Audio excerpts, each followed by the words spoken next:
예. 신한은행이죠. 네네, 그렇습니다. 신한은행 WM그룹의 오근영 부부장님 모셨습니다. 어서 오세요, 오 네, 부부장님. 안녕하십니까. 네. 예, 추석 연휴 잘 보내시고. 예, 그렇습니다. 감사합니다. 지금 제가 듣기로 네. 우리 지금 이 라이브 하시기 전에 또 연합 인포맥스 박세익의 식사합시다. 그거 지금 식사와 더불어 또 대담 나누다 오셨다고? 네네네. 제가 많이 배우고 왔습니다. 몇 시간을 하신 거예요? 한 2시간 정도 진행했습니다. 식사하시면서? 네네네. 그것도 이제 며칠 있으면 또 올라갈 텐데. 네네. 오늘 그러면은 완전 첫날부터 출근하지 첫날부터 뽕을 뽑는 날입니다.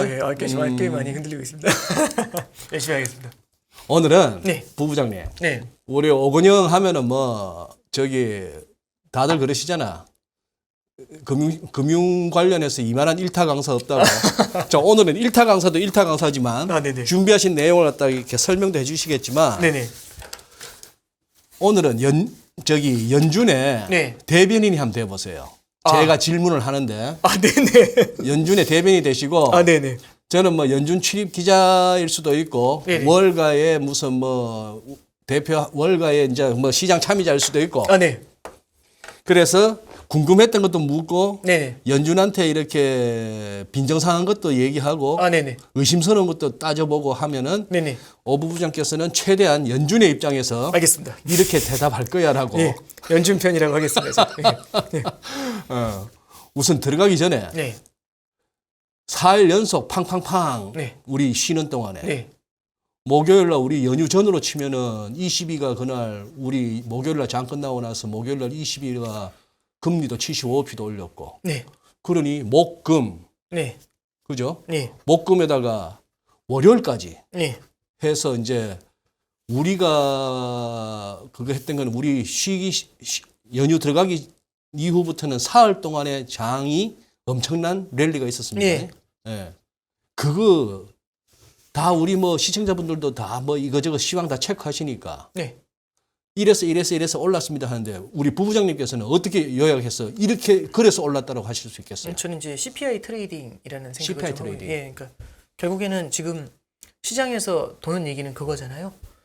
첫 번째는 지난달 말에 이제 잭슨홀 연설 이후에 시장이 흔들렸고 연준이 이제 세게 나간다고 하니까 시장이 크게 흔들렸는데 그럼 인플레이션이 꽤 오래되니까 이제 이렇게 할 수밖에 없다. 이제 이렇게 얘기한 거지 않습니까? 그랬더니 이제 시장에서 자체적으로 이제 연준을 컨설팅 해줘야죠. 그래서 이제 시장에서 얘기하는 겁니다. 첫 번째는 고용 지표를 보니까 탄탄하긴 해도 실업률이 조금 올라왔고 3.5에서 3.7로요.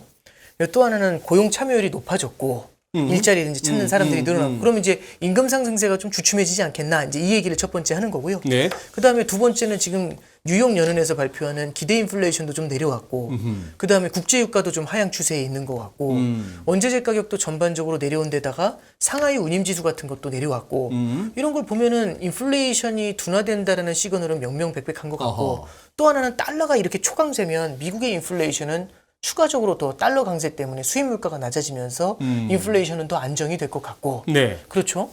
그리고 이제 사실 오늘 밤이죠. 오늘 밤에 아마 CPI가 발표가 될 텐데 그 CPI도 피크아웃 시그널이 굉장히 클 것 같고 오히려 전월 대비 조금 낮아졌다 이렇게 나올 것 같고 이런 거 보면 인플레이션은 이제 사실 걱정할 게 아니지 않나 이런 생각이 드는 거죠. 그러면 연준이 얘기했었던 것처럼 파월 의장이 얘기한 것처럼 인플레이션이 둔화되지 않는다면 계속해서 강한 매파적인 기조로 가겠다라고 선언했던 걸 사실상 불과 2주 만에 뒤집어 엎어버릴 수 있는 거거든요. 근데 연준한테 얘기하는 거죠. 이거 이렇게 물가가 안정되는 시그널이 나타나는데 왜 이렇게 오버하세요? 이런 생각인 거고. 그럼 이렇게 봤었을 때는 이번에 여기서 75bp를 더 올리는 건 가능하겠지만 지금 75bp를 이 판국에 더 올리게 되면은 성장의 둔화 같은 게 더 나타날 수가 있고 그러면은 더욱더 물가를 확실하게 잡아주게 되니까 물가가 빠르게 안정될 거지 않습니까? 그럼 내년 초면은 금리 인하로 들어갈 수 있겠죠. 그러면은 지금은 좀 힘들지만 지금 마늘 먹으면 내년 초에는 사람 될 수 있다. 이런 기대가 이제 굉장히 커지는 거 아닐까요? 예. 쑥도 드셔야죠. 네네, 그렇죠. 쑥도 먹어야 되네요. 네, 그래서 이제 시장에서는 생각하는 건 연준을 별로 두려워하지 않는 거죠. 그것보다는 오히려 이제 시장 스스로 이제 인플레이션을 체크해 보니까 인플레이션 피크아웃 시그널이 나타나고 있는데 그러면 우리가 오히려 먼저 움직여야 되지 않나. 내년이면 금리 인하에 들어갈 텐데. 그래서 보시면 실제로 미국의 금리 인상 확률이 있거든요. 그 금리 인상 확률 아마 매일 체크하시겠지만은 그뭐 페드워치에서 들어가서 보면은 예. 저기 이번 달에 금리 75bp 인상할 확률은 거의 90%에 달하고요. 네. 그리고 이제 그거보다 뒤를 좀 봐야 되는데 내년 5월 정도면은 금리가 되려 인하될 거라고 보는 사람들이 조금씩 나타나기 그게 시작해요. 시장의 프라이싱이다. 네. 그 내년 하반기에는 더욱더 낮아질 거라고 생각을 하고요. 그렇게 이제 시장이 지금 바라보고 있는 거죠. 이거는 좀 어떤 면이 좀 다르냐면은 이제 연준에서 그 3일 연속으로 이제 굉장히 강세였지 않습니까? 그 랠리 직전에 이제 어떤 일이 있었냐면 연준 위원들 4명이 나와가지고 블라드부터 시작해서 쫙 나와가지고 이제 얘기를 해요. 다 얘기의 골자는 뭐냐면 75bp 인상 고민할 수 있다. 고려할 수 있다. 충분히. 그리고 두 번째는 내년에 금리 인하할 거라고 하는데 시장에 설레발치는 것 같다. 아무런 근거 없는 얘기다. 이 얘기를 이제 다 했거든요. 그래요? 예, 근데 시장에서 이제 큰 폭으로 주식시장이 뜨거운 강세를 보여주고 있고 내년에 금리 인하를 프라이싱하고 있는 거죠. 근데 이제 연준하고는 좀 다르게 시장이 알아서 이제 지금 연준 안 믿고 시장이 알아서 다 판단을 하고 있는 거 아닌가. 그게 지금 현재 CPI 트레이딩을 만드는 게 아닌가 싶습니다. 그게 CPI 트레이딩이다. 네네. 이제 우리 부부장님 말씀을 듣다 보면은 한마디로 말해서 시장은 연준의 그 레토릭을 갖다가 네. 신뢰하지 않는다는 걸로 저는 보이는 것이. 자, 그러면 지난번 그 뭡니까? 잭슨홀 연설 이후에 파월의 연설을 갖다가 딱 한마디로 요약한 게 higher for longer였습니다. 네. 그죠? 네. 생각보다 좀 더 높은 수준의 금리에서 for longer, 네. 좀 오래. 네. 그걸 갖다 지금 시장은 인정을 안 하는 거네요. 아니면 지금 시장에서 어느 정도 그 연방기 금리 그 뭐 선물 시장에서 프라이싱 되는 걸로 봐서 내년 가서 상반기 가서 벌써 금리 인하로 간다. 네. 지금 우리 9월이고 네. 이번 그러면 21일 날 하고 나서 금리 올리고 나서 11월, 12월 이제 금리 올릴 수 있는 기회 2번 남았고. 네. 그러면 해 넘겨서 네.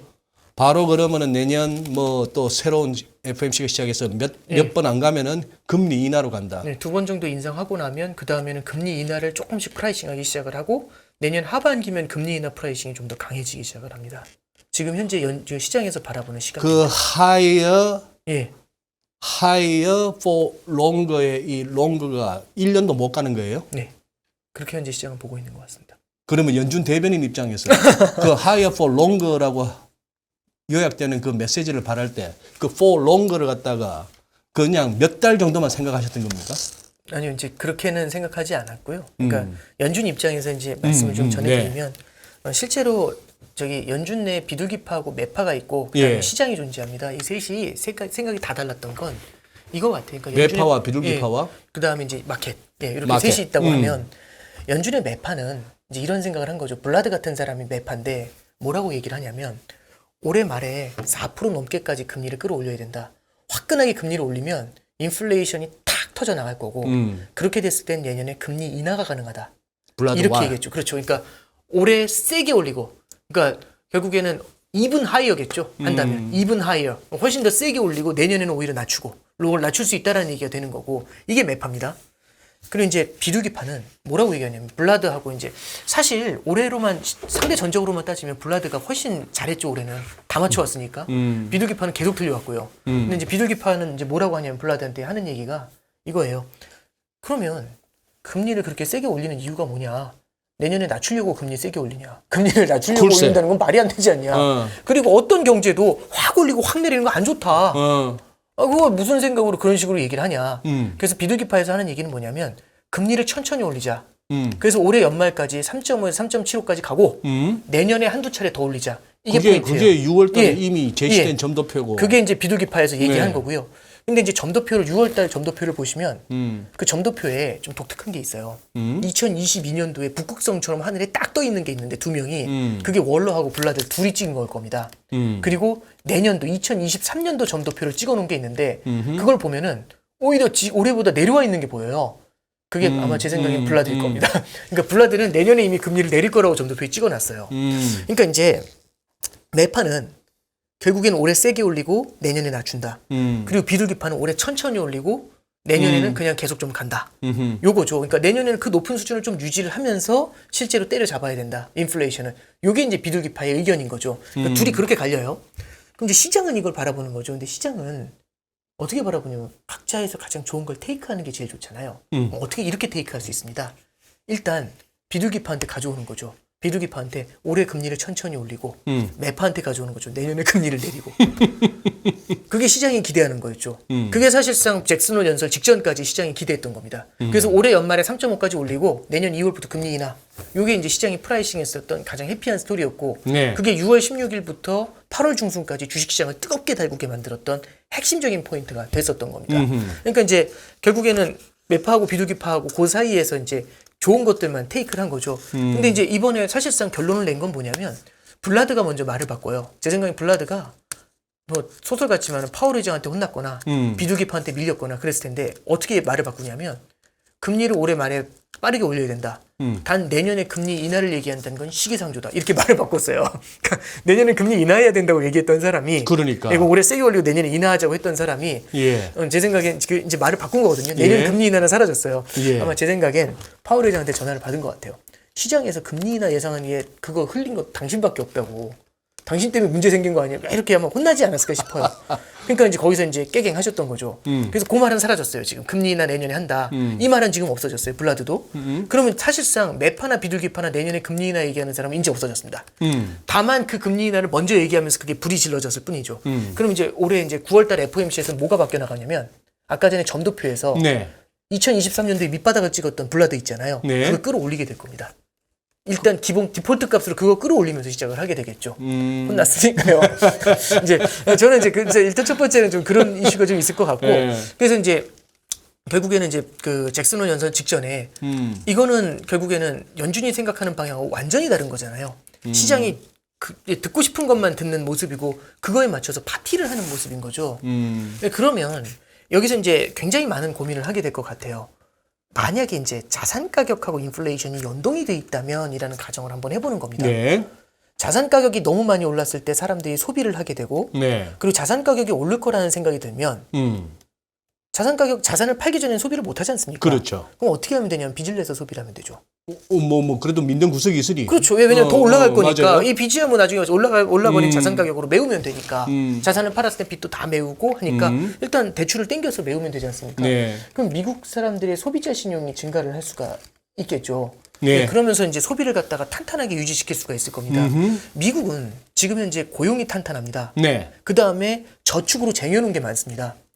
그렇죠. 네. 왜냐하면 보조금을 굉장히 많이 줬거든요. 그러면 저축으로 쟁여둔 게 많은데 다만 한 가지 뭐가 달라졌냐면 예전에는 저축률도 높았어요. 뭐냐면 받는 돈 중에서 저축을 하는 비율도 굉장히 높았다가 이제 그거는 거의 뭐 최저 수준까지 히스토리컬리 최저 수준까지 다시 내려왔거든요. 네. 4%대까지. 네. 33.7%까지 올랐다가 그럼 100을 받으면 33.7만큼은 저축을 하고 나머지 쓰다가 이제는 4밖에 저축을 못하고 나머지 쓴다는 얘기죠. 이제는 저축을 할 여력은 없다는 겁니다. 새로 들어온 건. 네. 그러니까 플로우 지표라고 얘기를 하죠. 예, 예. 그러니까 지금 들어오는 지표 중에서는 저축할 건 없는데 대신에 쌓아놓은 저축이 있는 거죠. 그러면 이 쌓아놓은 저축과 탄탄한 고용은 뭘 만들어주냐면 경기 침체가 찾아오더라도 소비를 이어갈 수 있는 힘을 주게 됩니다. 저축이라는 건 사실 어려울 때 쓰라고 만들어 놓은 거잖아요. 그러니까. 예. 예. 그래서 미국의 소비가 이게 쉽사리 꺾이질 않아요. 아하. 근데 그러면 경기 침체가 와도 이 경기 침체를 안정적으로 해소를 할 수 있겠네? 라고 생각하실 수도 있겠지만 뒤집어 말하면 경기 침체가 안 오게 할 수 있겠죠. 그러니까. 반세기 만에 고용이 이렇게 세고 저축으로 쌓아놨다면 네. 경기 침체에 파고가 왔을 때 그냥 쓰면서 버티면 되니까요. 그럼 경기 침체가 인플레이션을 둔화시킬 수 있다. 이게 맞는 말이거든요. 수요가 둔화되면서. 근데 저축하고 고용이 이렇게 탄탄하면 경기 침체가 사실은 찾아오지도 않을 거고 인플레이션도 계속해서 지금의 높아진 가격을 계속 미국의 소비자들이 테이크할 거지 않습니까? 네네. 인플레이션이 쉽게 안 줄어들겠죠. 네. 하나만 더 가면 여기서 자산 가격이 탄탄하게 버텨주면 그럼 미국 사람들의 소비가 이어질 수가 있겠죠. 왜냐하면 미래에 빚을 땡겨와가지고 소비할 네. 수 있으니까. 그러면 이 세 가지가 붙으면 생각보다 인플레이션이 쉽게 잡히지 않을 수 있는 겁니다. 근데 저는 연준 입장에서 굳이 말씀을 드리면 연준은 지금 기대 인플레이션이 굉장히 두렵고 기대 인플레이션이 높아졌을 때 이 인플레이션이 고착화되고 고질병이 되는 게 두렵다. 이제 이런 얘기를 해요. 저는 이제 이걸 어떻게 해석을 하냐면 이제 이런 비유를 하나 들어드릴게요. 제가 얼마 전에 이제 모임을 하나 했습니다. 2년 반 만에 모였어요. 술자리가. 왜냐면 이제 코로나 때문에 못 모이다가 요번에 이제 얼마 전에 2달 됐나요? 그 정도 한 달 됐나요? 그 정도 됐는데 이제 모여서 술을 한잔 했어요. 뭐 어떤 분들입니다. 아니, 친구분들. 은행에 있는 선배들도 계시고 그래서 같이 이제 예. 술 마시면서 이제 이런저런 얘기하고 노는데 예? 그 중에 형 한 명이 있는데 그 형이 기침을 많이 하더라고요. 기침을 콜록콜록 하면서 기침을 계속 하더라고요.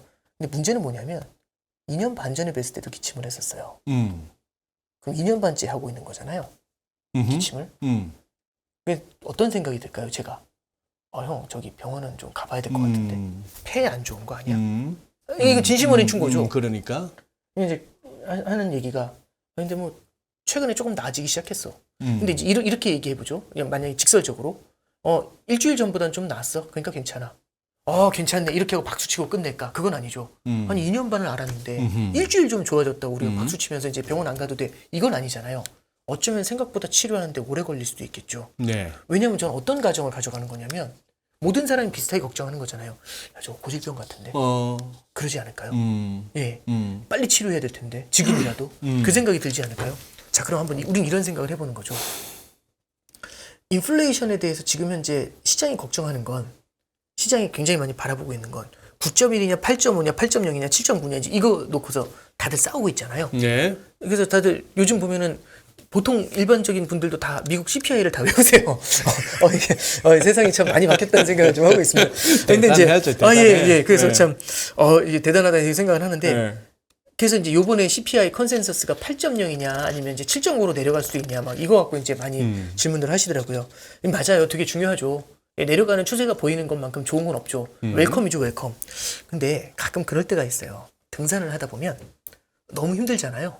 그 순간순간이 너무 힘들다 보니까 앞만 보고 가면서 너무 힘들어가지고 이제 잠깐 쉰 다음에 뒤를 한번 쫙 돌아보면 올라온 거리가 엄청 높으면 와, 많이 왔네?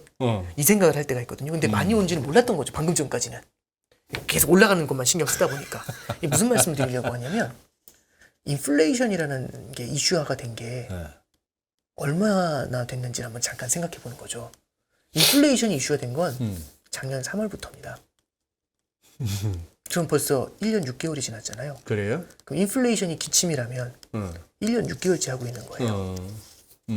그러면 고질병은 언제 될까? 고질병은 그런 이상적인 현상이 이상적인 기침이 이상한 현상이 상당 기간 이어졌을 때 고질병이 될 수 있는 거잖아요. 그럼 그 상당 기간이 얼마인지는 아무도 모릅니다. 1년 9개월 20일입니다. 이렇게 말할 수 있는 사람은 없죠. 근데 한 가지 뭐가 있냐면 벌써 1년 6개월이 지났잖아요. 여기서 더 이어지면 고질병이 될 확률이 그만큼 더 높아지겠죠. 그거 하나는 팩트겠죠. 그러니까 뭐 물론 여러 가지 얘기가 있어요. 연준이 잘못한 게 크죠. 뭘 잘못했냐면 일시적이라고 드립 쳐놓고서 6개월인가 1년 가까이를 멍 때린 거잖아요. 네. 그러면서 이제 작년도 말부터 4분기부터 확 뒤집어가지고 이 인플레이션 잡아야 된다고 하니까 그때부터 이제 난리가 나니까 우리는 어쩌면 지금 인플레이션 얘기가 1년도 안 된 것처럼 느껴지잖아요. 근데 벌써 1년 반 이상은 이어져 왔습니다. 1년 반째 기침하고 있는 거예요. 그러면 여기서 인플레이션을 잡질 못하고 여기서 어설하게 했다가 인플레이션이 좀 더 이어지게 되면 2년 3년 가는 거잖아요. 네. 고질병이 될 확률이 그만큼 더 높죠. 높아지게 되겠죠. 그런 상황이 이제 그런 상황인 겁니다. 그러니까 1년 반째 기침해 오고 있는 상황이고 언제든지 이 기침을 다시 만들어낼 수 있는 고용 탄탄한 고용과 그 다음에 강력한 저축과 그 다음에 자산 가격의 뜨거운 자산 시장 요 세 가지가 있는 겁니다. 그걸 바라봤을 때 연준이 여기서 금리 인상을 멈춘다는 얘기를 과연 그 시그널을 던질 수 있겠는가? 여기서 만약 멈추게 되면 또 자산 시장은 더 뛰어오를 수 있죠.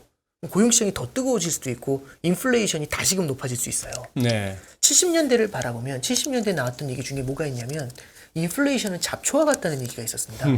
이 잡초가 저도 이제 주말 농장 같은 걸 해보면서 느낀 건데 무시무시하더라고요. 잡초는 뽑는 게 어려운 게 아니라 뽑으면 일주일 후에 그만한 게 다시 나와요.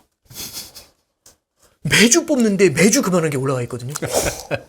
사진을 찍어놔서 분명히 없는 걸 확인했는데 그래서 한 번은 너무 짜증나가지고 비닐로 덮었는데 비닐에 빵꾸 뚫린 대로 올라오더라고요.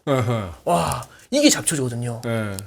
맞아요. 그러니까 인플레이션을 눌러놓는 것도 어렵지만 이게 언제든지 재발할 수 있습니다. 그럼 여기서 과연 이 연준이라는 점령군이 인플레이션이 한 달 꺾어졌다고 철수할 수 있겠는가? 이거 쉽지 않거든요. 그래서 이제 연준이 얘기하는 건 그거죠. 고질병이 되는 걸 막는 게 1번이다. 라고 얘기하는 거고 두 번째는 이미 1년 반 동안 이어져 왔기 때문에 연준 입장에서는 시간이 별로 없는 거겠죠.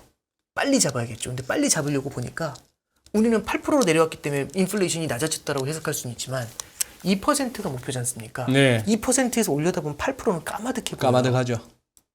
이걸 과연 2%까지 낮추는데 얼마나 시간이 걸릴까? 그러니까 2%를 넘어 있다는 것 자체가 이미 병이잖아요. 인플레이션이라는 병을. 그럼 1년 반인데 2%까지 낮출 때 얼마나 시간이 걸릴까? 예를 들어 1년이 걸린다라고 본다면 2년 반 동안 기침하는 겁니다. 그러면 고질병이 될 확률이 높아질 수도 있겠죠. 연준이 바라보는 시계는 어쩌면은 조금 더 길게 이 고질병에 대해서 지금 굉장히 진지하게 고민하고 있어요. 네, 그래서 저는 기대 인플레이션 그리고 이것의 고질병화, 고착화 여기에 대해서 고민을 좀 진중하게 하고 있는 거 아닌가 그렇게 그래요. 봅니다. 알겠습니다. 우리 지금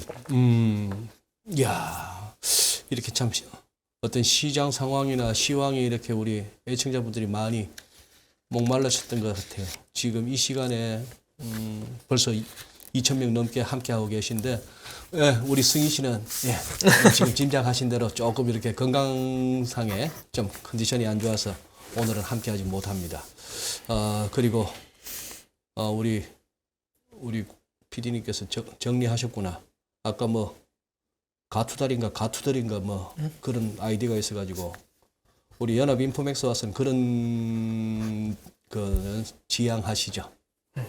누구를 위한 뭘 얻기 위한 그런 어떤 무례한 댓글로 본인이 행복해집니까? 사회에 뭘 끼치는 뭐 유익이 있습니까? 스스로 불행해지는 거니까요. 뭐 그래 봐야 결국 바닥 받니 안 받니 이런 얘기는 이따가 하겠습니다. 2부에서 하고요. 저희 지금 오건영 부부장님 모신 상황에서 그래요. 지금 우리 댓글창에서도 그런 얘기가 들립니다만 우선 자 연준 대변인 오건영 미스터 O 네네. 시장에서 보기에 말이에요. 네. 도대체 네. 시장의 지금 논리 중에 하나가 이른바 터미널 레이트. 과연 이 연준의 이 금리 인상이 연방기금리 몇 % 정도 가면 끝나겠느냐 하는 그 논쟁입니다. 네. 뭐 그거 한 사람은 6월달 점도표에서는 금년에 3.5고 내년에 한 두 번 더 올리면 뭐 한 4% 내지는 4%대 초반 이렇게 얘기하는데 그래서 이게 4%를 가든 4.5를 가든 5%를 가든 간에 만약 그렇게 갔는데도 말이에요. 인플레가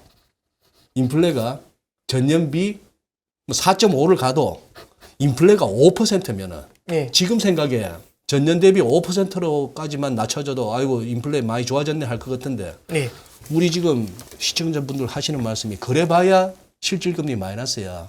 네네. 도대체 이 파이낸스 컨디션, 이 금융 여건, 금융 환경 이거 아직도 긴축적이라고는 도저히 저는 뭐 동의가 안 됩니다.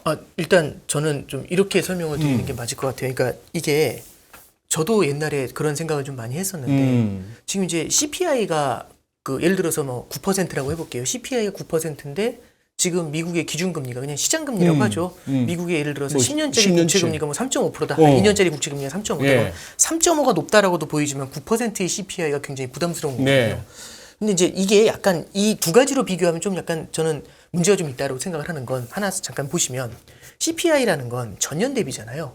그러니까 지난해 9월부터 지금까지 물가가 9% 올랐다는 얘기잖아요. 근데 지금 2년짜리 국채금리가 3.5라는 건 오늘 가면 오늘부터 내년 이맘때까지 그 금리를 준다는 거지 않습니까? 3.5를. 그러니까 결국엔 시계열이 안 맞는 거죠. 그러니까 이제 은행에 갔는데 작년도 1년 동안 작년 9월부터 오늘까지 금리 얼마예요? 이렇게 물어보는 사람은 없잖아요. 그렇죠. 그냥 예를 들어서 정기예금 3.5 드려요 하면은 오늘부터 1년 후가 3.5지 않습니까? 근데 소비자 물가 지수는 전년부터 지금까지 9%라는 얘기입니다. 그러니까 이 두 가지로 비교를 해버리면 그러니까 사실 그러면 작년 이맘때 정기예금 금리가 1.6, 1.7밖에 안 됐거든요. 그러면 이미 거기서 실질금리가 제대로 마이너스를 겪은 거죠. 그렇죠. 그러면은 실질금리를 맞춰가지고 하면 되잖아요. 그럼 미래의 인플레이션을 계산할 수가 없잖아요. 지금부터 1년 후에 CPI를 어떻게 계산을 해요, 제가? 실질금리에 맞춰서 한다는. 그렇죠. 실질금리를 계산하려면 CPI로 계산을 하면 오류가 생길 수 있다는 거죠. 그래서 이제 우리가 이제 실질금리 계산할 때 기대 인플레이션이라는 거, BEI라는 거, 이제 브레이크 이븐이라는 걸 쓰는 거지 않습니까? 네. 예, 사실 이제 그래서 많은 분들이 이제 그래서 저기 뭐냐면 우리가 금리를 바라볼 때 실질금리를 볼 때 명목금리에서 기대 인플레이션을 빼야 실질금리다라고 하지 명목금리에서 CPI를 빼야 실질금리다 이제 이렇게 커뮤니케이션을 하지는 않잖아요. 예, 그래서 이제 그런 관점에서 지금 보면은 실질금리가 이제 구간별로 조금씩은 다르긴 하지만 네. 뭐 이제 예를 들어서 장기 영역에서는 조금씩 플러스로 돌아선 것들도 좀 보이고 있어요. 그래서 실질금리가 아직도 마이너스에 뭐 5%다 이렇게 계산하는 건 조금은 좀 무리가 좀 있는 것 같고요. 사실 지금 예. 실질금리 플러스로 접어들었잖아요. 그렇죠. 네. 근데 이제 연준에서는 실질금리가 1% 정도까지는 플러스가 돼줘야 그래야지 이제 긴축적인 환경이 아니겠냐. 이제 1%라고 이렇게 정의해서 말해준 건 아니지만 조금은 더 플러스 영역에서 오랫동안 유지돼야 된다라는 걸 좀 강조를 하고 있는 것 같습니다. 또 하나는 이제 그런 게 있어요. 뭐냐면 터미널 레이트라고 할 때 우리가 이제 그런 거잖아요. 뭐냐면은 예를 들어서 터미널 레이트가 4%다라고 하면 중장기적으로 4%로 수렴하면 된다. 이제 이렇게 이제 해석을 할 수가 있는 건데 뭐 중립금리다라고 하기도 하고요. 그러면 4%로 가는 방법은 여러 가지가 있을 겁니다. 모든 사람은 어떻게 생각하냐면 낮은 상태에서 쭉 올라가지고 4% 한다면 끝 이렇게 생각을 하지만 8%까지 올랐다가 4%로 내려올 수도 있거든요. 결국은 그렇게 수렴할 수 있는 거잖아요. 이번에 이제 파월 의장이 잭슨홀 연설에서 했던 얘기 중에 뭐가 있냐면 중립금리를 얘기하시는 분들이 있다. 중립금리가 그쪽으로 수렴해야 된다는 것에 대해서 공감은 하는데 네. 지금처럼 물가가 높은 상태에는 그 중립금리보다 높은 금리가 일시적으로 나타날 수도 있다. 중립금리가 이렇게 움직일 수도 있다는 얘기죠. 이렇게 쭉 올라가가지고 4% 이게 아니라 이렇게 움직일 수도 있다는 얘기죠. 그러니까 이제 어떻게 보면은 우리가 생각하는 것처럼 중립금리가 저기니까 저 금리 위를 절대 못 올라와. 그러니까 4%로 중장기적으로 이렇게 해서 수렴해 간다는 거하고 4% 위로는 절대 못 올라요. 이거하고는 다른 얘기인데 약간은 좀 우리가 후자 쪽으로 좀 많이 생각을 하고 있는 거 아니냐. 근데 이제 파월은 거기에 대해서 그게 아니라 요 위로 얼마든지 올라올 수 있다라는 걸 좀 얘기를 하고 있습니다. 그래서 이번에 잭슨홀 연설에서 여러 가지 포인트들을 짧은 시간 동안 얘기를 했는데 보통 이제 그런 거 하면 이제 예. 그리고 네네. 며칠 전에 왜 파월 의장 연설하기 전에 잭슨홀 말고 네네네. 우리 얼마 전에 한 거. 예. 그거 한두 시간 전에 브레이나드 부의장이 먼저 인터뷰인가 뭐를 하면 했죠. 네네 했습니다. 거기서 얼추 대충 대부분의 내용은 있어서는 파월 의장이 잭슨홀 연설에서 벗어나지는 않았는데 네네. 거기서 왜 또 그 브라이나드가 네. 오버 타이트닝 과잉 긴축 얘기를 왜 언급하죠? 아 이게 네.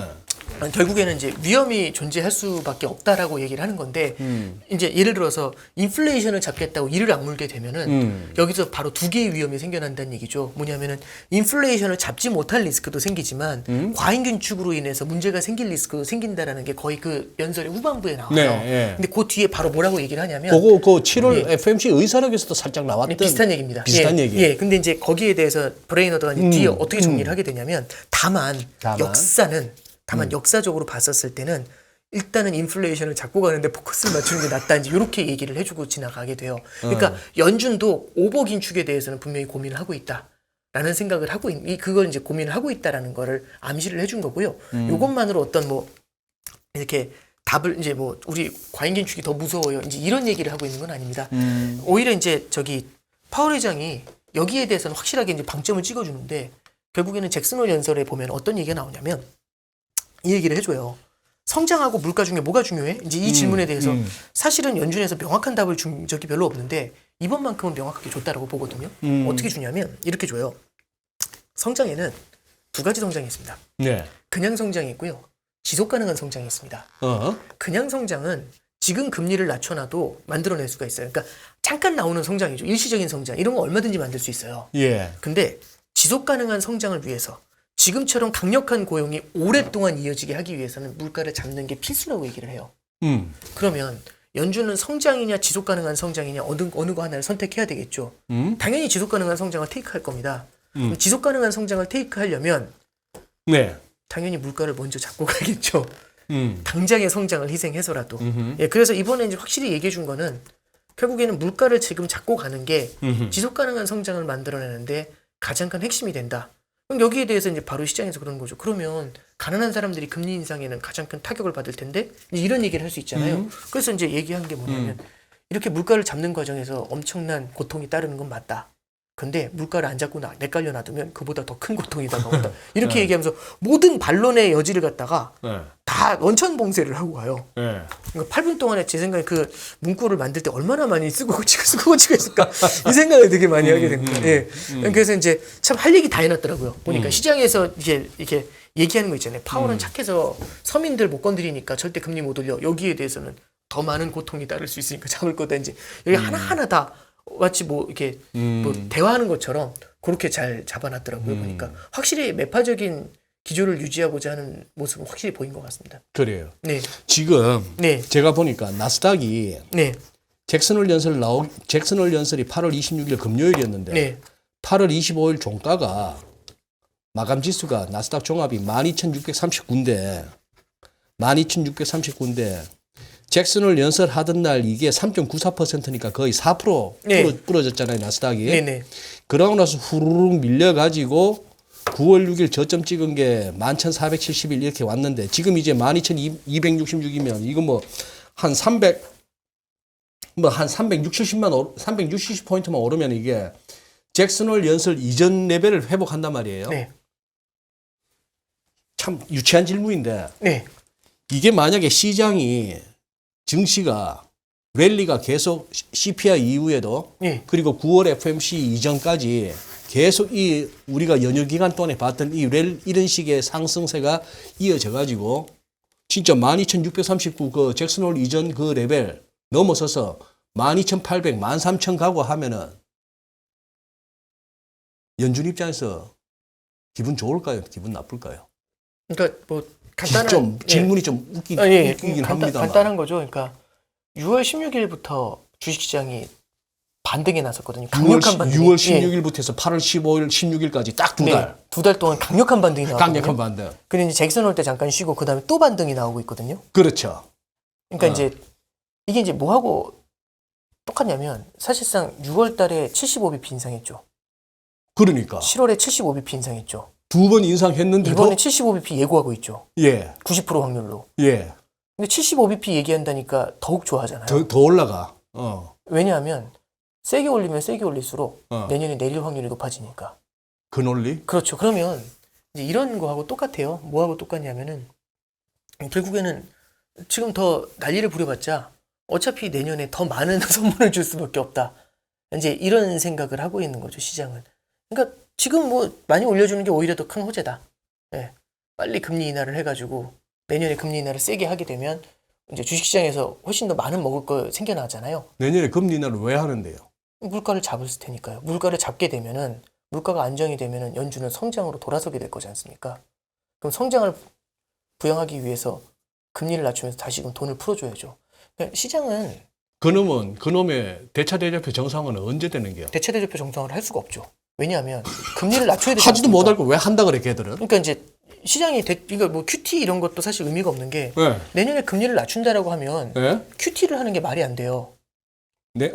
왜냐하면 금리를 낮추면서 양적 긴축을 한다는 것 자체가 금리를 인하한다는 건 돈을 풀어주는 거고요.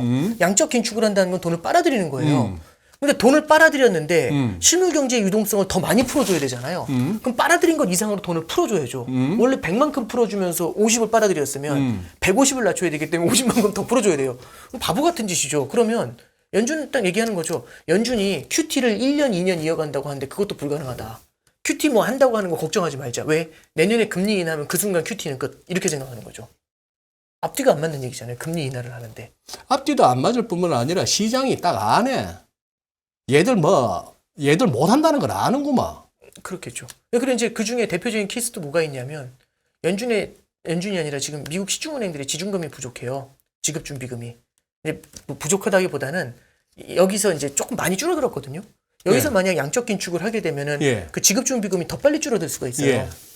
그 초과 지준이잖아요. 예. 근데 이제 초과 지준이긴 한데 이게 유동성이 너무 많이 풀린 환경 하에서는 일정 수준 과거보다는 풍부한 초과 지준을 유지를 시켜줘야 된다라는 게 연준의 입장입니다. 그럼 지금 이제 만약에 양적 긴축을 하면서 지준이 좀 더 줄어들게 되잖아요. 그러면 이제 자기들이 얘기하는 적정 지준 레벨에 금방 도착해요. 한 달에 이제 1,000억 달러 가까이 줄이잖아요. 950억씩. 그러면 지금 추산으로는 10개월만 줄이면 내년 한 하반기? 내년 6월 정도 되면은 거의 이제 다 도달해요. 그러면 여기서 더 줄이게 되면은 은행의 지급준비금이 모자라잖아요. 그럼 은행이 힘들어지고 시중 유동성이 많이 줄어들면서 경기 침체가 더 심해질 텐데 그때쯤 되면은 물가가 조금 더 안정됐을 거고 그럼 연준은 금리 낮추고 양적 긴축은 멈춰야죠. 그게 시장이 생각하는 가장 큰 논리 중에 하나죠. 그래서 뭐 양적 긴축 이런 거 전혀 두려워하지 않습니다. 예, 두려워할 이유가 없는 거죠. 그러니까 사실상 파월이 얘기한 건 뻥카다라고 얘기하는 거고요. 그러니까 이제 이런 거 같아요. 그러니까 선생님이 애들을 혼내주잖아요. 네. 가끔씩 선생님 무시하는 애들도 있죠. 있죠. 근데 모두가 무시할 때가 있죠. 모든 학생들한테 무시당하는 선생도 있었어요. 우리 있을 수 소실 적에. 있죠. 예. 막 혼내고 있어도 막 갑자기 화장실 나가고 막 그런. 그러니까 이제 혼내고 있는데 큰 소리로 혼내는데 그냥 다 웃어요. 웃으면서 떠들어요. 조용히 하라는데 더 떠들고. 저도 옛날에 그런 비슷한 경험이 있었던 것 같아요. 근데 이제 그래서 너무 말을 안 들으니까 75데시벨로 뭐 확 질러버린 거죠 소리를. 근데 잠깐 쳐다보다가 또 더 크게 떠들어요. 그래서 7월달에 75데시벨로 한 번 더 소리 질렀죠. 더 떠들어요. 너 하면서 한 번 더 또 소리 지르려고 하니까 쟤 왜 이렇게 소리 지르냐고. 이런 거죠. 아무도 말을 안 듣는데 또 자꾸 저렇게 소리 지르면 우리 상처 입는다고. 우리 상처 입으면 당신이 쉽지 않다고. 이제 이런 식으로까지 생각하는 거죠. 그러니까 연준이 글로벌 금융위기 이후에 너무 착했어요.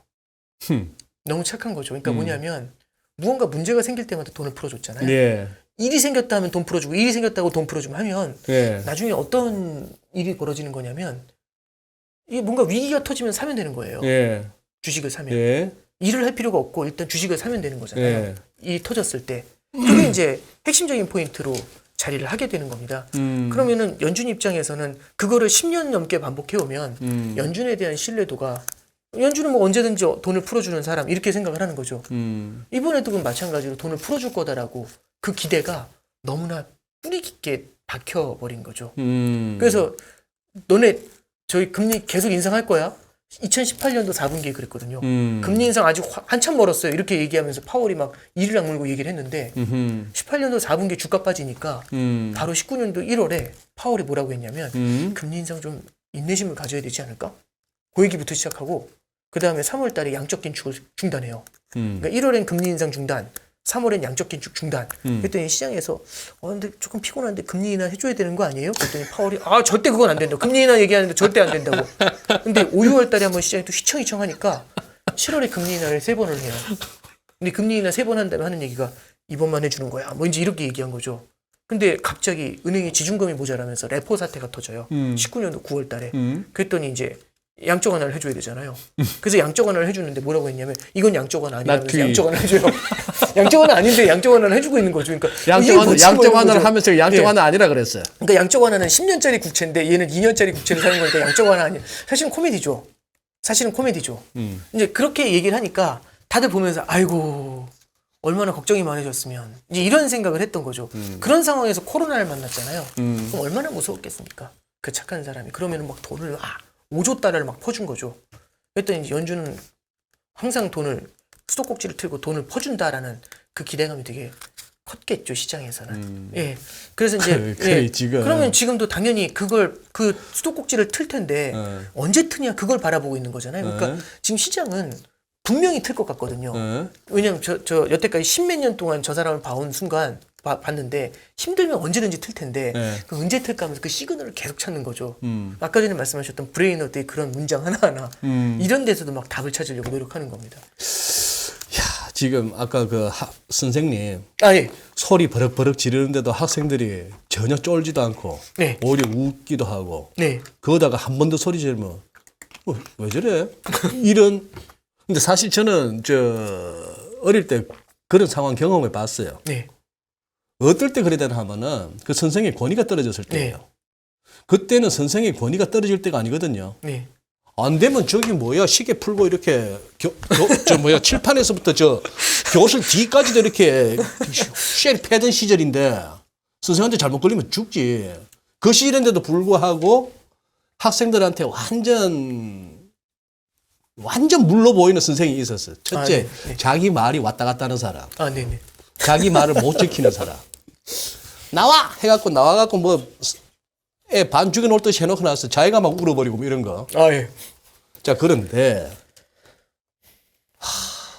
제12번인 정확한 표현이다. 연준이 지금 그 심정이다. 해설님 비유 찰지네. 확 와닿네. 이런 해서 드네이님 말씀은 더 가슴을 치네요. 파월이 뻥카 쳤는데 다 예쁘네. 그래, 8월 26일 날 또 뻥카를 쳤는데 제 파월의 뻥카 중에 제일 기억 남는 뻥카가 트럼프 시절에 중립금리 한참 멀었다고 객기 부릴 때. 그게 18년도입니다. 그 얘기입니다. 그래 놓고 나서 2019년 가고 금리 인하에다가 양적 완화하면서 아까 말씀하신 양적 완화 아니라고 막 우기던 그 전력이 있는 파월인데 그래 하도 8월 26일 날 문장도 짧게 하면서 내 오늘 길게 얘기 안 한다 하면서 싸늘하게 얘기하니까 그래서 장이 했는데 다 해뿐네. 가만히 보니 원패한데 그냥 오옥 질렀네. 그러니까 그냥 상대방이 땡 잡고도 죽었네. 아니 근데 이제 그러니까 그런 거죠.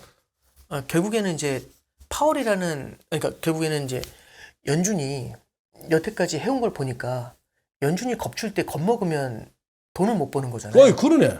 항상 이런 거잖아요. 그러면 돈을 번다 안 번다. 그러니까 선생님 말을 듣는다 안 듣는다고 레벨이 다르죠. 선생님 말을 듣는다 안 듣는다는 뭐 사실 들으면 물론 뭐 착한 사람이 될 수 있겠지만 연준의 말을 들으면 돈을 잃고 왜냐하면 주식을 못 사잖아요. 그러니까 연준의 말을 안 믿으면 주식을 사서 엄청난 돈을 벌 수 있는 거예요. 연준 연반꿀인가요? 연반꿀? 예. 그렇게 되는 건가요? 예. 그러니까 이제 그런 얘기들이 막 이제 돌기 시작하는 거죠. 연준이 겁줄 때 사라. 아니 그러면 이제 시장의 격언도 이제 흔들려요. Don't fight Fed거든. 네네네. 연준에 맞서지 마라, 싸우지 마라 했는데 네.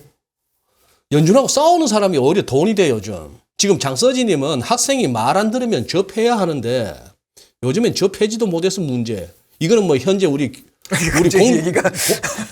공교육 현장의 문제이기도 하고 맞으면서 크는 게 그게 인간 되는 길인데 좌우지간 그거 한데 지금 이걸 갖다가 의역하자면은 현상에 그거 하자면 말 안 들으면 접해야 하는데 예를 들어서 시장이 이런 식으로까지 그거 하면은 좀 쥐패해야 하는데 요즘은 접해지도 못하는 상황이 저는 또 하나 열심히 여기서 9월 FMC에서 75p 인상뿐만 아니라 점도표도 그냥 갑자기 끌어올리고 확 내년도에 끌어올리고 그러고 나서 후내년에 내려가는 쪽으로 찍었던 것도 안 내려가고 그냥 유지하는 그래서 higher for longer라는 자기들의 또 헌으로 끝날 것밖에 없지만 그래도 한 번 더 우겨보고 해서 장이 혹시나 움찔해서 요번에 장난 아닌데 하면서 움찔한다 칩시다. 좁혀지도 못하는데 이 부분이 뭐냐 하면은 그러면 또 아가거릴 걸 백악관하고 저쪽에 뭐 엘리자베스 워렌 같은 사람이 선거 얼마 남았다고 중간 선거 워런이야 이제 그럴 수 있는데 이제 바이든 행정부에서는 인플레이션을 잡는 게 굉장히 중요한 수사가 됐다라는 거는 그러니까 요번에 법안도 수사죠 수사. 네 그렇죠 레토릭이 돼버린 거죠. 그러니까 사실상 인플레이션을 잡겠다라고 연준하고 사실 합심을 해서 일단은 인플레이션이다라고 하는 게 이번에 그래서 IRA 같은 경우도 인플레이션 리덕션인데 사실 인플레이션하고 별로 관련 없어 보이잖아요. 저도 이게 왜 한참 봤거든요. 뭐 어떻게 연결하니까 그래서구나 이제 이렇게 되는 거지. 그러니까 근데 대신에 그게 빌드백 베러였나요? 그거보다는 훨씬 더 사람들한테 와닿았거든요. 인플레이션 리덕션이라는 그 표현 자체가 그러니까 인플레이션을 잡겠다라는 것에 대해서는 이제 맞는 표현인 것 같고 엘리자베스 워런 개인적으로는 되게 좋아하는 사람입니다만 적어도 금융 규제에 있어서는 굉장히 하시한 케이스에 속하시고 약간은 좀 과한 케이스들도 좀 있어요. 보호무역도 그렇고 그래서 이제 그 케이스는 제 생각에 조금 좀 차치하고서 생각하는 게 나을 것 같고요. 저는 이제 연준이 이제 이런 케이스가 될 수도 있지 않나 싶어요. 하나 더 이제 말씀드리면 군대 때 하도 학교 얘기하니까 군대 때 얘기를 잠깐 드리는데 군대 때 이런 사람들 있잖아요. 우리 오 부장님 어디서 하셨어요? 예? 군대 어디서 하셨어요? 칠포병 여단이라는 데 있었습니다. 포병? 예, 포병이었습니다. 근데 군대 때 보시면 이게 상사가 저기 이제 간부가 설마 저 포병 부대에서 그냥 뭐 치사병하고 이런 건 아니겠지. 퍼쏘셨겠지. 그런 건 아니고요. 그건 아니고. 네. 근데 이제 이런 거죠. 그러니까 예를 들어서 이제 간부가 처음에 막 엄청 잘해줘요. 들어갔는데 그러다 이제 갑자기 잘해주는데 애들이 말을 안 들으니까 막판에 가가지고 막 난리를 부려요. 그럼 다들 되게 싫어하거든요. 이상한 사람이라고? 뭐 하는 사람인지 모르겠다고. 왜 저래 이러지. 이상한 이런 또라이 아니야 뭐 그렇죠. 이런 그런 비슷한 얘기를 하죠. 근데 처음에 겁나 갈고요. 진짜 무섭게. 그런 다음에 나중에 조금씩 풀어준 다음에 마지막에 확 풀어주잖아요. 그러면 그렇게 멋있는 사람이 없어. 그렇게 멋있는 사람 진짜 참군인이라고 그 얘기를 하거든요. 저는 조산모사라는 말이 또 굉장히 의미가 있다고 생각을 해요. 저는 조산모사 의미 있다고 생각을 해요. 그 케이스를 보면서 그 파월은 과연 그러면 그러니까 파월이 아니라 연주는 과연 그럼 지난 10년간 어떤 이미지였을까? 처음에 되게 잘해주던. 그렇죠. 내가 지켜줄게. 이거죠. 그러다 이제 갑자기 인플레이션 오니까 에러 소리를 막 계속 상황에서 나 찾아와서 얘기해. 예. 그런 거잖아요. 그러니까 이제 이렇게 되면은 지금 그래서 사람들이 연준 욕을 하고 있지 않습니까? 다 말아먹었다고. 작년에 연준에 관련된 찬사가 되게 많았어요. 커뮤니케이션에 뭐 이 마술사 뭐 하면서 파월이 얘기하면은 뭐 물가도 올라가, 주가도 올라가, 막 이런 얘기 많다가 지금 굉장히 이제 시그널이 안 좋잖아요. 근데 이제 이런 모든 것들을 다 봤을 때 과연 연준은 지금 허언을 하기 위한 준비를 하면서 시장에서 계속해서 무시를 당할까? 그러니까 연준이 어느 정도는 고민을 하고 있을 것 같아요. 근데 이제 저는 앞서 말씀드렸던 것처럼 연준은 지속 가능한 성장을 바라보려고 할 겁니다. 지속 가능한 성장. 예. 그렇게 되려면은 지금의 물가를 잡고 가야 되고요.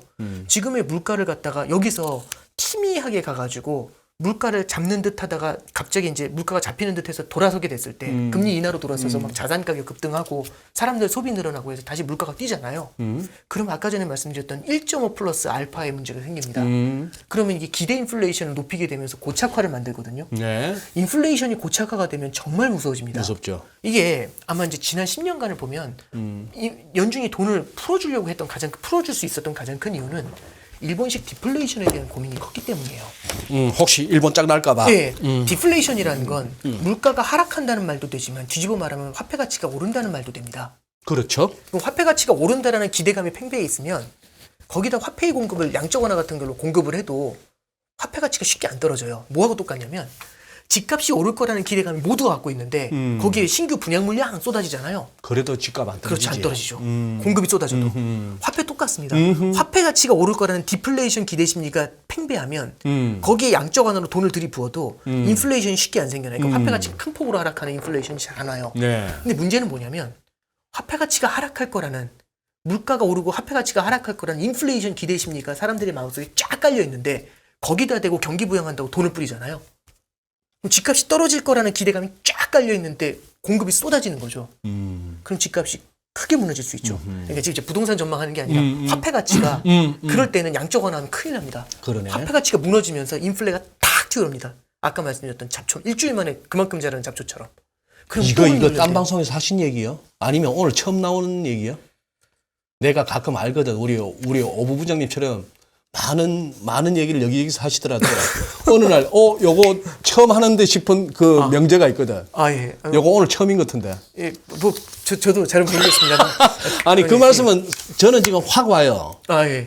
디플레이션 상황과 디플레이션 기대 심리가 강할 때는 디플레이션은 오히려 그 화폐 가치가 오른다는 네. 그 설정으로 가버리니까 이해가 오네. 네네. 근데 지금처럼 인플레 기대 심리가 높을 때 양적 완화 해버리면은 네. 더 떨어지네. 네. 그렇죠. 그러니까 그러니까 지금의 물가가 높다 낮다가 중요한 건 아니고요. 물가가 안정이 되더라도 여기서 오케이 스톱 한 다음에 철수를 해버리잖아요. 그럼 금방 다시 물가가 튀어 올라가는 문제가 생길 수 있어요. 그게 70년대입니다. 그러니까 우리가 70년대를 오해하는 건 금리를 안 올려서 물가가 튀었어요. 이게 아니라 초반에 금리를 엄청나게 올렸어요. 그래서 물가가 꺾여가지고 내려가기 시작을 하니까 금리를 쫙 잡아놔주거든요. 그랬더니 주가가 전고점까지 다시 올라와요.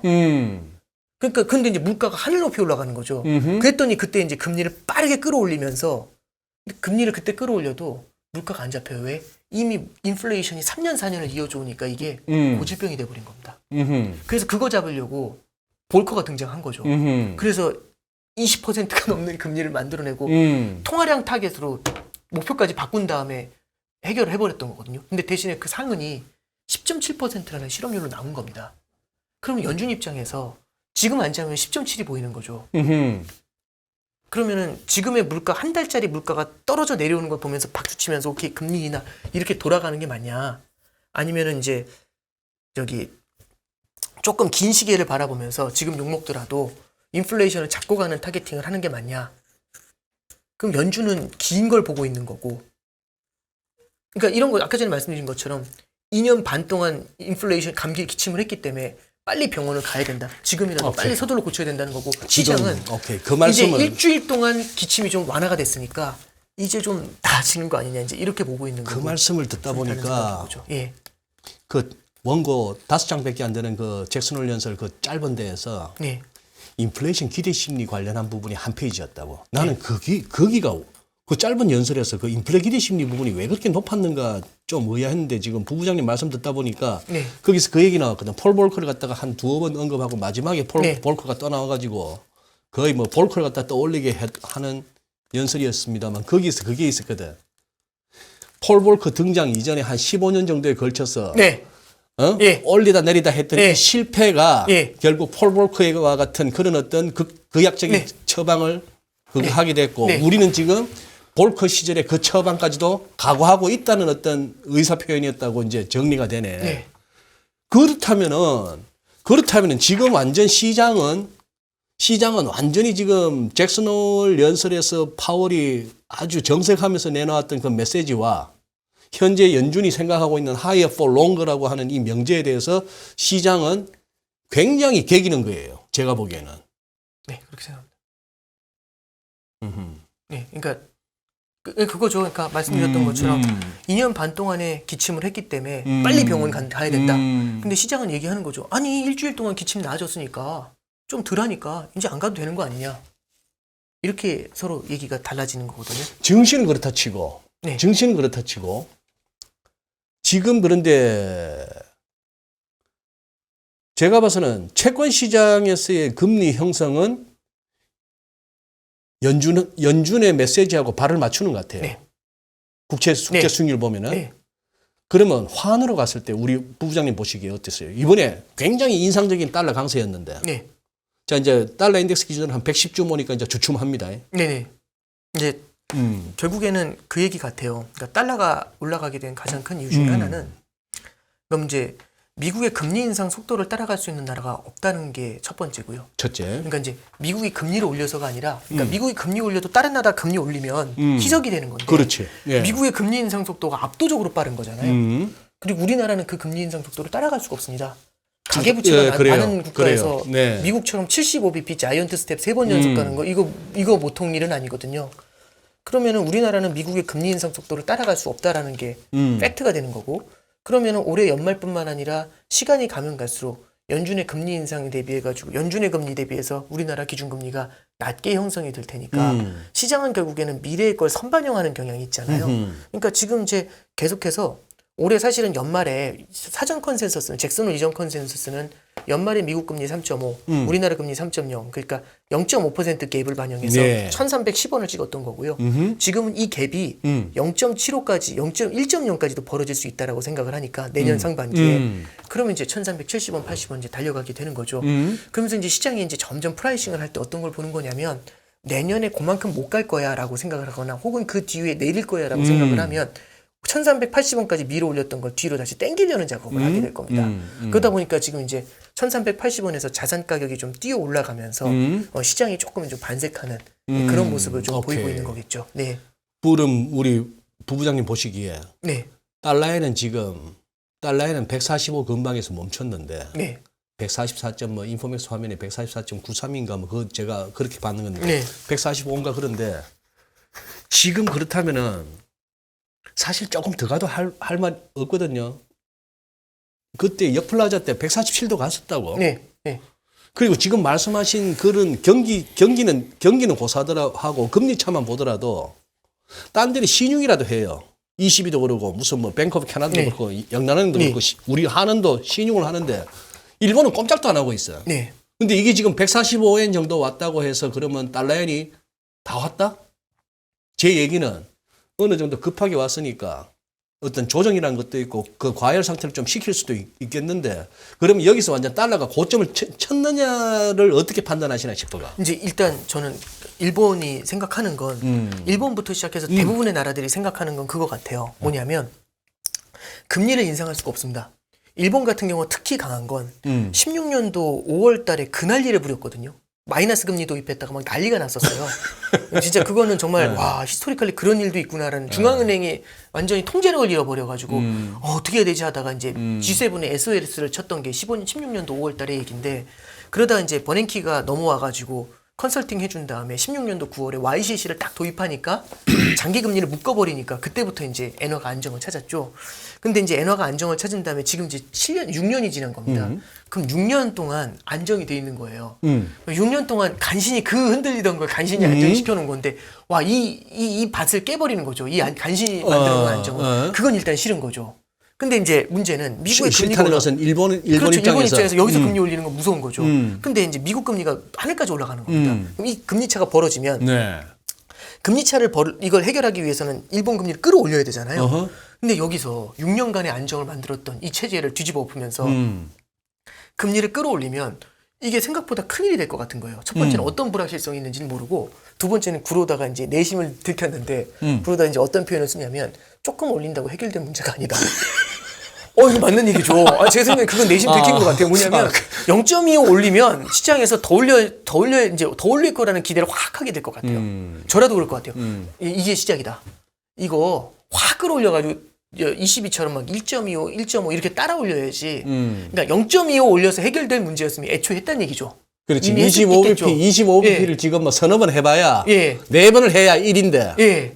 그러니까 그러니까 구로다 입장에서도 가만히 엎드려 있거나, 그러니까 여기서 함부로 움직이면 정말 어떤 일이 벌어질지를 알 수가 없는 거죠. 그러니까 얼마나 무섭겠어요. 그러면 내가 움직이는 게 무서우면 하늘에 기도해야죠. 하늘이 어떻게 기도하냐면 미국 금리가 내려오기를. 근데 내년에 금리 인하할 수도 있대잖아요.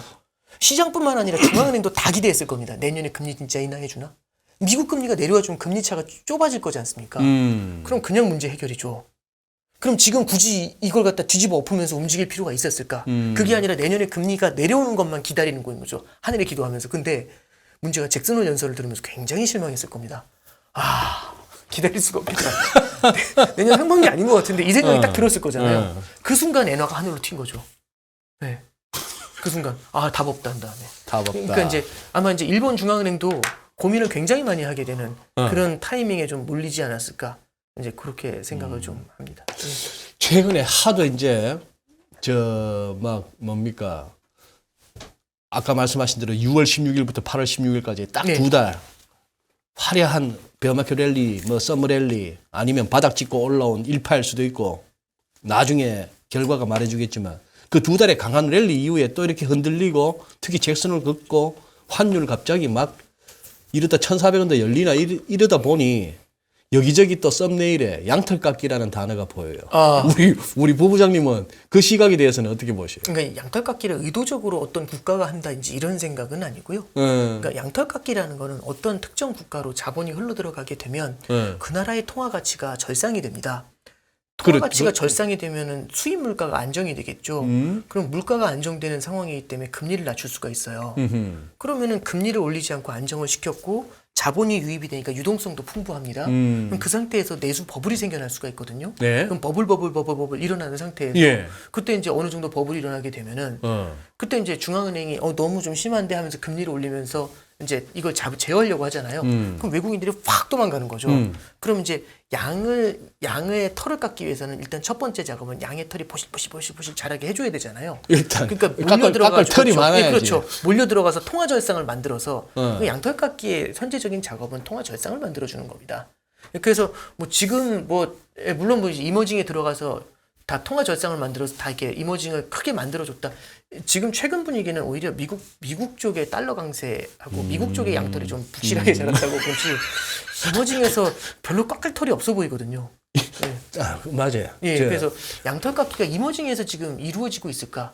그리고 그게 미국에서 누군가가 의도해서 그렇게 움직이는 건가? 자, 일단 돈을 집어넣자, 나중에 빼자. 이러지는 않는 거예요. 그러니까 자본시장의 움직임이 그런 현상을 만들어내는 거지. 누가 계획해가지고 그러니까 만들어지는 거지 만드는 건 아니라고 생각합니다. 네. 그 말씀은 상당히 저도 공감을 하는 게 네. 우리 이제 한번 싸한 상황이 오면은 또 이거 어느 놈이 또 며칠 어울려서 이거 한번 깡나 그런 네. 그런 그건데 네. 이 기본적으로 이 그것도 하나의 음모론이잖아요. 네, 뭐 그렇죠. 네. 음모론인데 저는요 부부장님 어떻게 생각하실지 몰라요. 요즘은 이제 저도 한때 음모론 되게 쫓아다녔는데 요즘은 그런 생각이 드는 게 이게 무슨 악의 세력이 아니면 그 컴컴한 세력이 그 중에 두목급이 야 전부 다 모여 이래가지고 요러한 계획하에 우리 앞으로 요렇게 해서 쟤들 쪽 빨아먹는 거다 오케이 해서 액션 이게 아니고 어떻게 말이에요 공무원은 공무원대로 아, 네. 저기 뭐 월가든 여의도든 이 돈질하는 사람들은 이 운영하고 뭘 하고 투자하는 사람들 그들대로 언론은 언론대로 각자의 위치에서 그 소소하다고는 할 수 없지 자식한테는 그게 제일 크니까 어떻게 하든 여기서 안 잘리고 어떻게 하든 여기서 조금 더 인정받고 뭐 이런 식으로 이렇게 거기에 몰두하면서 가다 보니까 세상이 약간 이상하게 왕왕 가는 경우는 있더라고. 아, 예, 거기까지는 생각해 본 적이 없어요. 잘 모르겠습니다. 아유. 아, 네네. 알겠습니다. 그래요. 그러면은 지금 부부장님이 지금 그거 있어요. 지금 뭐 넉넉하게 한 5천이 있어요. 네. 이 5천이 애매한 도이라. 무슨 뭐 차 뽑기에도 약간 몇 천이 모자라고. 아, 예. 좋은 차 뽑기에도. 네. 그렇다고 이렇게 그냥 뭐 어디 놀러나 댕기고 펑펑 쓰기에는 이게 금방 안 써지는 돈이고. 아, 예. 이걸로 지금 뭘 투자를 하실 거야. 어떻게 하실래요? 아, 예. 뭐. 좀 기다리실래요? 아니면 지금 당장 어디다 한번 담그실래요? 아니, 저는 일단은 저기 연준에 이제 이 시그널이 좀 클리어해지는 위험 자산 쪽은 클리어해지는 걸 좀 보려고 좀 할 것 같고요. 네, 두 번째는 이제 요즘 보니까 금리가 굉장히 높아졌더라고요. 그러니까 실제 우리가 생각하는 정기예금 금리라는 게 1년 전에 정기예금 금리가 1.6이었거든요. 그리고 작년 1월 달 정기예금 금리가 0.9였습니다. 지금 정기예금 금리가 3.5, 3.6이 나와요. 0.9하고 3.6이 주는 차이점은 좀, 진짜 이건 도저히 3배 이상이네. 예, 받을 수 없는 금리다. 이제 0.9면은 예금 의미 없다 이 생각이 들 텐데 3.6에서 과연 그 생각이 들까? 조금 좀 생각이 좀 다른 것 같아요. 저는 이제 이게 뭐냐면 어쩌면 3.6이라는 금리를 작년 초에 물어봤으면 이런 생각했을 수 있거든요. 하이힐드 채권이야 뭐 이럴 수 있었는데 요즘은 그게 이제 정기예금 금리가 된 거지 않습니까? 네. 그러니까 이제 올라버린 금리라는 걸 좀 바라보면서 어떻게 보면은 지난 그 저금리 하에서 있었던 수많은 좀 시뮬레이션들 그런 상관관계들 그런 것들에서 조금 벗어나는 것들도 좀 고민을 좀 해봐야 되지 않을까 좀 그렇게 생각을 좀 하고 있습니다. 그래서 뭐 돈을 어떻게 넣는다라는 것보다도 이 금리가 높아진 만큼 생각했던 것보다 빠르게 높아진 만큼 조금 다른 데이터들을 좀 봐야 되지 않나 생각을 하고 있습니다. 그러네요. 네. 아까 요 라이브 하시기 전에 그 박사익 식사합시다에서는 뭔 얘기 주로 하셨어요? 이따가 뭐 나중에 올라오면 보면 되지만. 그러니까 거기는 조금 장기적인 그림들에 대한 얘기를 좀 많이 했어요. 그러니까 저기 이게 현안에 대해 얘기하는 것보다는 뭐 그냥 앞으로 세상이 뭐 이런 좀 뜬구름 근데 아니 뭐 저도 그래서 저도 당연히 뭐 뜬구름 얘기 생각들도 많이 하곤 하니까 뭐 그런 얘기들도 좀 드리고 그래서 뭐 어떨지는 잘 모르겠습니다. 물론 이제 뭐 연준에 대한 얘기도 하고 그러긴 했는데 그런 얘기보다는 약간 뜬구름 얘기들을 좀 많이 했던 것 같습니다. 그래요. 알겠습니다. 그리고 마지막으로 네. 저기 짧게 네. 지금 네. 지금 이 시비가 소위 말하는 그 중립금리라는 게 1에서 2% 사이, 네. 러플리 1.5. 네. 지금 미국은 한 2.5라고 하고 있는데 네. 지금 오 부부장님은 지금 같은 상황, 물가 상황이나 지금 같은 경제 하에서 그들이 책정하고 있는 유로 22의 1.5, 연준의 2.5 이거 타당하다고 생각하세요? 바뀌어야죠. 네. 그러니까 바뀌어야 된다, 더 높아져야 된다? 예, 그렇겠죠. 그러니까 뭐냐면 중립금리도 있지만 실질 중립금리라는 것도 봐야 되는 거고요. 그리고 이제 연준이 사실은 그걸 계산할 수 없다라는 거를 저도 공감하고, 그러니까 저도 바뀌어야 되는데 그럼 얼마로 바꾸냐 말을 못 하잖아요. 알 수가 없는 금리니까. 그러니까 이제 연준도 얘기하는 게 결국에는 우리가 중립금리라고 하는 게 그대로 놓여 있다라고 할지라도 이 중립금리를 향해 가는 길은 이렇게 올라가서 때리는 방법도 있지만 이렇게 해서 수렴하는 방법도 있다. 이게 이제 이번에 파월이 했었던 얘기거든요. 그러니까 ECB도 얼마든지 그 우리가 중립금리라고 생각하는 레벨 위로 금리를 끌어올릴 수도 있다고 봅니다. 오늘 또 하나의 제가 놓쳤던 부분을 하나 알았네요. 아, 여기까지 이게 아니고 네. 이렇게 해서 수렴. 네.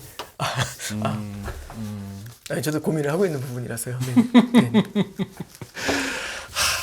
어쨌거나 대단하셔. 아유, 아닙니다. 두 시간 넘게 그거 하시고 식사하고 나면 또 약간 피로도 몰려올 텐데 또 1시간 남짓 이렇게 또 열정적으로.